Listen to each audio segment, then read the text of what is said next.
How migrants integrate into society is just as important as how many arrive and how many leave. Here to discuss integration with me is Sarah Spencer, Deputy Director of the Centre on Migration Policy and Society at Oxford University. So Sarah, first, can I just ask, what do we actually mean by integration? Well, that's a very good question because, of course, there's no consensus on what we mean by the term integration. I've used it in the way that it tends to be used across the European Union, which is migrant participation across a broad range of spheres in the labour market, socially, civic participation, sense of mutual belonging at the local level, and so on. But there is a concern in the UK in particular that that's not what government means by integration, that it means assimilation, which is a sort of one-way process of migrants becoming more similar to other members of society, as if we were somehow all homogenous, and that there's the inference that migrants are expected to become more similar. And because of unease that that's what government means, it can be very difficult to have a debate about integration. We're not all talking about the same thing when we use that term. As far as responsibility is concerned, isn't it up to the migrant to integrate into society?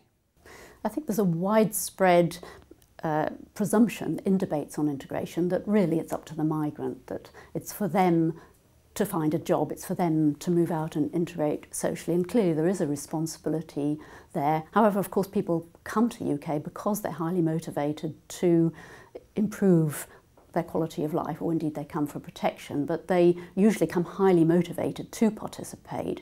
What we also need to look at is what are the barriers. I mean, integration is a two-way process. It certainly takes participation by the migrant, but they also have to have opportunities to participate, and sometimes there are barriers there actually that make it difficult. So what kind of barriers are we talking about here?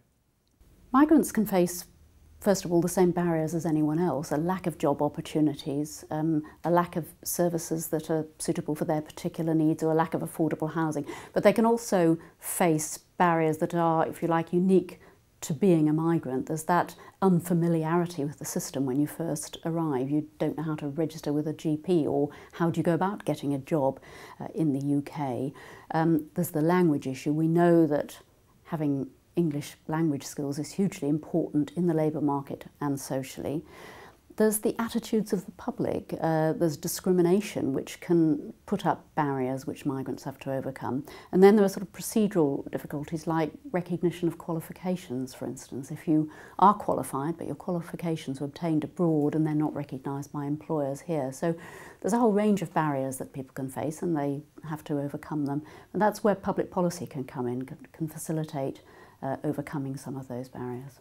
So what is the role of government in bringing about an integrated society? Well, I think it's fair to acknowledge that some people would say it doesn't have a role, that integration processes happen regardless of policy. People do find jobs, they do find somewhere to live, they do make friends and so on. But the evidence suggests that for some people it doesn't work as well as that there are barriers that they face, that integration outcomes are not as good as they should be. So there is a role potentially there for government to facilitate it. Then there's a debate, is it local government that we're talking about because integration happens at the local level, or is there also a role for central government? I would suggest that there is also a role for central government in a number of ways: setting the tone of the public debate about migrants, being clear what the objectives of integration are, motivating and encouraging people, employers, unions and so on to participate in that.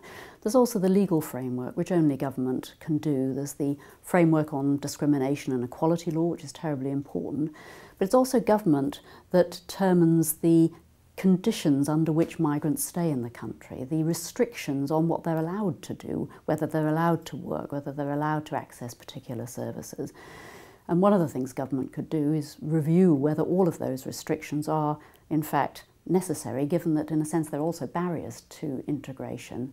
The right to vote, for instance, would be another example where there are reasons why those differences are in place, but they are barriers to integration and they possibly could be looked at again.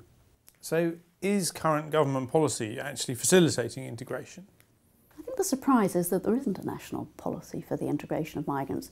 There is for refugees, as I said, But for family migrants or labour migrants or international students, for instance, we have ad hoc bits of service provision. We've had an expansion, until recently anyway, in English language tuition, which government significantly funds. There isn't enough, people can't always get access to it, but that is a significant thing that government has done. We've got very strong, good anti-discrimination legislation, but that tends actually to have been of more value to ethnic minorities than to migrants, to people who've recently come from abroad.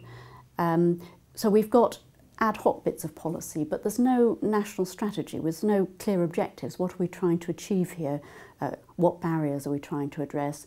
And there's no framework for, in a sense, pulling in all the partners who could contribute here, the employers, trade unions, migrant community groups, other NGOs, people who could play a role in facilitating integration. There isn't a national leadership on it. There's no government department responsible for it in a holistic way. And that leaves a bit of a vacuum compared, for instance, to policy relating to ethnic minorities, which is much more clear-cut.